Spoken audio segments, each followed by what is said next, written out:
Hello my happy मैनिफेस्टर्स, कैसे हैं आप लोग। आई होप आप लोग बिल्कुल मस्त है, बिल्कुल स्वस्थ हैं। आज हम जानेंगे स्क्रिप्टिंग के दौरान कौन कौन सी गलतियों को हम लोगों को अवॉइड करना है जिससे आपकी मैनिफेस्टेशन बहुत जल्दी पूरी हो। जॉब चाहिए, परफेक्ट हेल्थ चाहिए, एसपी मैनिफेस्ट करना है, कुछ भी मैनिफेस्ट कर सकते हो आप लोग स्क्रिप्टिंग से, लेकिन ये गलतियों को आप लोगों को अवॉइड करना है। तो जानते हैं सबसे फर्स्ट नंबर पे जो गलती है वो ये करते हैं बिगनर्स। अभी अभी स्क्रिप्टिंग करना शुरू किया है, मतलब अभी अभी कोई वीडियो देखा है या मेरी कोई वीडियो देखा है और अभी स्क्रिप्टिंग करना उन्होंने शुरू किया है, तो वो कॉन्शियस माइंड को बिजी नहीं कर रहे हैं। मतलब क्या है, देखो बस ऐसे पता चला कि लिखने से चीजें पूरी होती हैं, लेकिन अच्छे से फॉलो नहीं किया तो चीजें बहुत स्लो हो जाएंगी, बहुत टाइम लग जाएगा। लेकिन हम लोगों को इंस्टेंट मैनिफेस्ट करना है तो कॉन्शियस माइंड को बिजी करना होगा। ईयरफोन लगाओ, कोई भी गाना लगाओ, है ना। ऐसा नहीं है कि डायरेक्ट ही आप लोग लिखना शुरू कर दो। अभी बहुत सारे लोग मुझे बोलते हैं कि ऐसे ही हम लोगों ने लिखना शुरू कर दिया। कॉन्शियस माइंड को बिजी करो, उसके बाद में अपना लिखना शुरू करो। अपनी अफर्मेशंस को बिल्कुल क्लियर रखो। अभी क्या करते हैं, कॉन्शियस माइंड को पहले बिजी कर लिया, फिर लिखना है प्रेजेंट टेंस में। अभी प्रेजेंट टेंस में ना लिख करके फ्यूचर में बोल रहे हैं कि जॉब लग गई है, जॉब फ्यूचर में 2024 में जॉब लग रही है, या फिर एसपी मैनिफेस्ट हो रहा है, मैरिज हो रही है, कब होगी पता नहीं। तो जितने भी लोगों को ये कंफ्यूजन होती है, सपोज करो एक इंसान ने गवर्नमेंट जॉब की प्रिपरेशन कर रहा है, लेकिन एक के साथ में 2-3 फॉर्म भर रखे हैं उसने, तो वो क्या लिखेगा, I am a government employ. अभी सारी चीजों को अभी समझना, इसके बाद में कोई गलती रिपीट नहीं होनी चाहिए। जिस भी इंसान ने बहुत सारे एक साथ में फॉर्म भर रखे हैं, इसमें भी हो जाए उसमें भी हो जाए, तो वो लिखेगा I am a government employ. दूसरा इंसान जिसको बहुत क्लियर है चीजें, वो उस एग्जाम को लेकर के लिखेगा सेलेक्टेड।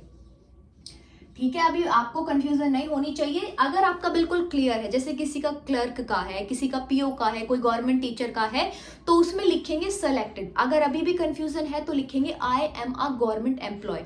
2024 में मैं गवर्नमेंट एम्प्लॉय हूँ, ऑलरेडी हूँ। अगर एसपी मैनिफेस्ट कर रहे हो तो लिखोगे एसपी के साथ में आपकी जो है एंगेजमेंट हो गई है।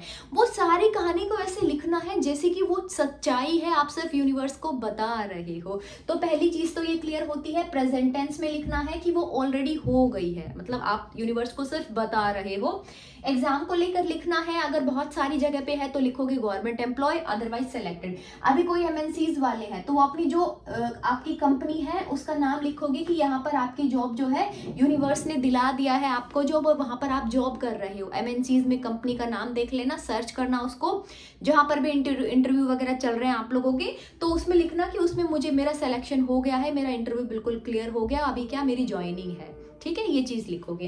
परफेक्ट हेल्थ के लिए लिखेंगे I am already perfectly fit fine happy healthy. मैं perfectly fit fine happy healthy हूँ। कॉन्शियस माइंड को यहाँ पर बिजी कर रखा है, अफर्मेशंस को बिल्कुल क्लियर लिखना है। बीच की कहानी, अब जो दूसरी गलती बहुत करते हैं वो है स्टोरी टेलिंग। मतलब इतनी कहानी बीच में इतना कुछ घुसा देते हो आप लोग कि एग्जाम बहुत ईजी था। कुछ लोगों का मैं देखती हूँ वो पूछते हैं कि क्या लिखे समझ नहीं आ रहा है, एग्जाम बहुत इजी था, बहुत अच्छे से कर लिया, एग्जाम में बहुत अच्छे मार्क्स आए। हमें कोई मतलब नहीं है इस चीज से, हमें चाहिए हमारे मार्क्स अच्छे आए। तो परसेंटेज, जिनको ये होता है कि परसेंटेज का, वो लिखेंगे आपकी कितनी परसेंट आप चाहते हो। बीच की कोई कहानी नहीं लिखनी है, इजी आया एग्जाम उससे हमें कोई मतलब नहीं है, हमारा बस सिलेक्शन हो गया। ठीक है, कितनी परसेंट चाहिए आपको। कुछ कॉलेज के स्टूडेंट्स हैं तो उनका परसेंटेज भी बहुत ज़्यादा होता है कि एग्जाम हुआ वो बहुत इजी था, एग्जाम सब अच्छे से दे के आए, तो वो सब कहानी आपको नहीं लिखनी है। एसपी आए, एसपी के घर वाले आए, उन्होंने वो सब बातें करी, वो बीच की कहानी नहीं लिखनी है। एंगेजमेंट हो गई है, शादी की डेट निकल गई है, शादी हो गई है, ये सब लिखना होता है।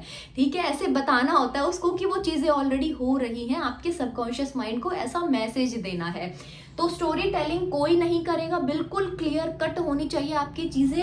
अगर परसेंटेज चाहिए तो इतनी परसेंट मेरी बनी है और मैं बहुत खुश हूँ, थैंक यू यूनिवर्स। 3-4 लाइनें ग्रेटिट्यूड की लिखने के लिए मैं बोलती हूँ, ताकि आप एक अलाइनमेंट में आ जाओ, आपकी एक वाइब्रेशन जो नेगेटिव वाली थी वो पॉजिटिव हो जाए। तो वो चीज़ तो आपको करनी ही करनी है। फिर लोग बहुत ज़्यादा ऐसे करते हैं कि कितनी बार लिखे, उसको कितना हम लोग लिखे, समझ नहीं आ रहा है। देखो रोज ये चीज़ें इसलिए बोलती हूँ करने को, रात को सोने से पहले मॉर्निंग में उठ के ये चीज़ आप करो।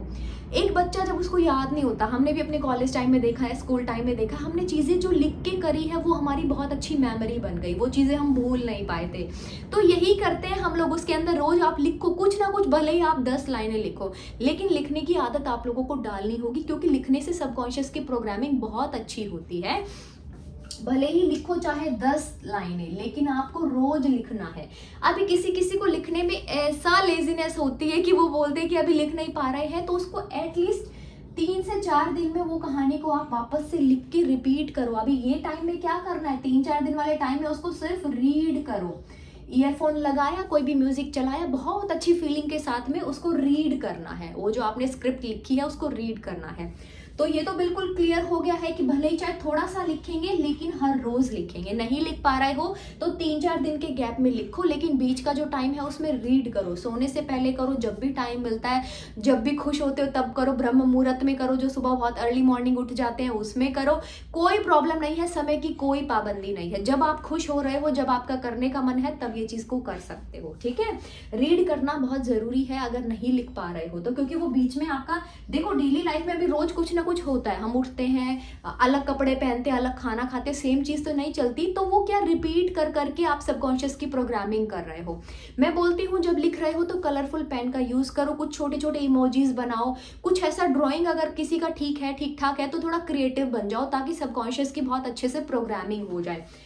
अभी मैनिफेस्टेशन को लेकर के बहुत सारे लोग पूछते हैं कि एक साथ हम कितनी विश को लिखें। देखो एक साथ, अगर मैं बोल रही हूँ, ये 4th नंबर का पॉइंट है, अगर मैं बोल रही हूँ आप बिगिनर हो, मतलब अभी अभी आपने शुरुआत की है लिखने के लिए, तो एक या एक से ज्यादा, मतलब सिर्फ दो, एक या दो मैनिफेस्टेशन को लिखेंगे, 2 से ज्यादा मैनिफेस्टेशन नहीं लिखनी है। सपोज करो एसपी को मैनिफेस्ट कर रहे हो और साथ साथ में खुद की हेल्थ को, या फिर एसपी और दूसरा जॉब, तो 2 ही चीजें लिखोगे, उससे ज्यादा नहीं, क्योंकि कंफ्यूज हो जाएगा माइंड। ये प्रोसेस में एटलीस्ट 41 डेज तक, 51 डेज तक कॉन्टिन्यूसली लिखो, वो लूप चला दो कि हर रोज कोई नई कहानी चल रही है, सब प्रेजेंट टेंस में लिख रहे हो, बहुत अच्छा आप लोगों को लग रहा है लिखते हुए। ठीक है, तो 1 या 2 से, मतलब 2 से ज्यादा मैनिफेस्टेशन नहीं होनी चाहिए, सिर्फ 2 लास्ट है जो बिगिनर्स है। अगर आपने ये प्रोसेस को बिगिन ही किया है, अगर ये प्रोसेस आप थोड़े लंबे टाइम से कर रहे हो, तो एक साथ में भले ही चाहे 3-4 मैनिफेस्टेशन को भी आप लोग लिख सकते हो। तो आज के बाद ये डाउट नहीं रह जाना चाहिए, बिगिनर्स के लिए बहुत अच्छे से है 2, और उससे ज्यादा आप अगर कर रहे हो लंबे टाइम से तो ज्यादा भी कर सकते हो। फिर एक बहुत इंपॉर्टेंट जो 5th नंबर का पॉइंट है वो ये है कि लिख रहे हैं, सिर्फ कोई फीलिंग नहीं है। ठीक है, सिर्फ लिखा ही जा रहा है लेकिन कोई फीलिंग नहीं आ रही है, तो ऐसा लिखना भी किसी काम का होगा नहीं, आपका मैनिफेस्टेशन होगी नहीं उस चीज से। तो क्या करेंगे हम लोग, ऐसा लिखेंगे जिसमें हम लोगों को बहुत अच्छी फीलिंग्स आए, है ना। अगर फीलिंग्स नहीं आएंगी तो क्या, बस ऐसा ही लिख दिया, फीलिंग लेके लिखोगे तो आपको बहुत अच्छा लगेगा। अभी सपोज करो किसी को जॉब को लेकर है, वो स्क्रिप्ट कर रहे हैं, तो जॉब को लेकर क्या करेंगे, मेरी जॉब लगी, मैं कितना खुश हूँ, देखो सब मुझे कॉन्ग्रेचुलेशंस बोल रहे हैं, भले ही चाहे प्राइवेट जॉब हो, भले ही चाहे गवर्नमेंट जॉब हो, लेकिन मेरी जॉब लग गई है, मैं जॉब कर रहा हूँ या जॉब कर रही हूँ। तो उसमें वो फीलिंग आनी चाहिए, जब जॉब लग जाएगी तो कैसी खुशी होगी, आप कैसे खुश हो जाओगे ना, वो चीज को बस लिख दो। मैं बोलती हूँ चीजें पहले आपकी वाइब्रेशंस में आती हैं, उसके बाद आपकी रियलिटी बनती है। अगर वाइब्रेशंस में नेगेटिविटी है, चीजें पॉजिटिव कैसे मैनिफेस्ट होंगी, तो पहले ये लिख लिख के, पॉजिटिव बोल बोल के, अफर्मेशंस दे दे के अपनी वाइब्रेशंस को ऐसा बना लेना है। बोलते हैं ना, अमीरी पहले आपकी वाइब्रेशन में आती है। अगर वाइब्रेशन से ही गरीब हो तो मनी को कैसे अट्रैक्ट करोगे, नॉट पॉसिबल। कितना भी आप कोशिश करोगे, इतनी मेहनत करोगे, रिजल्ट इतना सा भी नहीं मिलेगा। लेकिन अगर वाइब्रेशन वैसा अमीरों वाला है, मतलब पैसे खर्च करते टाइम सोच नहीं रहे हो, ज्यादा खर्च तो करने ही, अभी घर का बिल है, बिजली का बिल है, या बाहर कुछ अदर चीजों का है, देना तो है ही ना। अगर रोते हुए देंगे या दिल को परेशान करते हुए देंगे तो भी वो देना पड़ेगा हमें। लेकिन क्या आप ऐसा अमीरी जैसी फीलिंग लेके करेंगे तो वो इजी हो जाएगा आपके लिए। पहले अपनी वाइब्रेशंस में वो चीज को लेके आना है, उसके बाद में वो आपकी रियलिटी बन जाएगी। आप देखोगे ये चीज को, और ये सच में ट्रू है, ये चीजें कोई फेक नहीं है। तो फीलिंग इज द सीक्रेट, मतलब क्या, अच्छे से फील लेके लिखो। कोई चीज़ में ऐसा परेशान नहीं होना है कि मेरे पास तो ये चीज़ ऑलरेडी है भी नहीं तो मैं क्यों लिखूँ। तो आपको मैंने बताया ना कि स्क्रिप्टिंग प्रोसेस जो है वो बहुत इंपॉर्टेंट है। लॉ ऑफ अट्रैक्शन की बहुत इंपॉर्टेंट टेक्निक है स्क्रिप्टिंग। अगर फीलिंग लेके लिखी वो चीज़ को, तो जो आपका सबकॉन्शियस माइंड है, जो भी आपका सबकॉन्शियस माइंड है उसको बेचारे को नहीं पता है क्या रियलिटी चल रही है, क्या हो रहा है। सबकॉन्शियस माइंड में अगर चीजें चली गई तो वो आपकी रियलिटी बन जाएगी। तो बार बार लिखो, एक ही स्टोरी को आप रोज नहीं रिपीट कर सकते। रोज नहीं लिखो कि आज मैं जॉब पे गया या जॉब पे गई तो आज मैंने ये कलर की ड्रेस पहनी हुई थी, आज खाने में मैं ये चीज लेके गई थी, ये आज मैंने खाने में लंच बॉक्स में ये पैक किया था। या एसपी है तो उसको लेके मैनिफेस्ट कर, तो बोलो आज हम बाहर ये मोमोज खाने गए, या कुछ भी, जिसको भी कुछ अच्छा लगता है ना तो वो मुझसे पूछते हैं लोग मैसेज करके। अगर किसी को फिर भी नहीं समझ में आ रहा है या कुछ चीजें और जाननी है, लॉ ऑफ अट्रैक्शन सीखना है, तो आप मेरे से पर्सनली कंसल्ट भी कर सकते हो। अभी पर्सनल कंसल्टेशन में भी लोग पूछते हैं कि अभी क्या लिखें, आज क्या नई कहानी हम लोग लिखे। मैंने कहा कुछ भी लिखो, जो भी आप लोगों का दिल कर रहा है वो लिखो। रोज नई कहानी बनाओ। आज पार्क में गए थे एसपी के साथ में, आज घूमने गए थे, वो सारी चीजें लिखो। जॉब में आज क्या किया, लंच ब्रेक में आज कहाँ गए थे, क्या खाया था, वो सब चीजें लिखो। सबकॉन्शियस को बुद्धू बनाना है, बस ये हम लोगों को करना है। तो आई होप आप लोगों को जितने भी मैंने यहाँ पर पॉइंट्स बताए हैं वो अच्छे से क्लियर हो गए हैं। तो आज के बाद से स्क्रिप्टिंग को बहुत अच्छे से करना है और ये सारी चीजें आप लोगों को क्लियर हो गई है। वीडियो को लाइक करना है, प्लीज शेयर करें, चैनल को सब्सक्राइब करें। अभी नेक्स्ट वीडियो में मिलेंगे। Till then bye bye, take care.